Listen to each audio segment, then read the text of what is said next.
Kicking off the annual Ride for the Brand Championship Ranch Rodeo is the Texas Longhorn Cattle Drive down Tejon Street in Colorado Springs. This popular rodeo is organized by Rob Alexander, Bob Book, and the Hardworking Rodeo Committee. All proceeds benefit the Working Ranch Cowboys Foundation, which provides scholarships and crisis funds for working ranch families.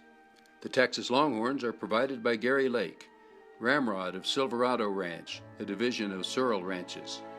A dozen cowboys who will be competing in the rodeo pitch in to help herd the Longhorns, who seem to enjoy their stroll through the city. Thousands of spectators line the street, then crowd around the catch pen by the Pioneer Museum to get a close-up look at these historic Longhorn cattle.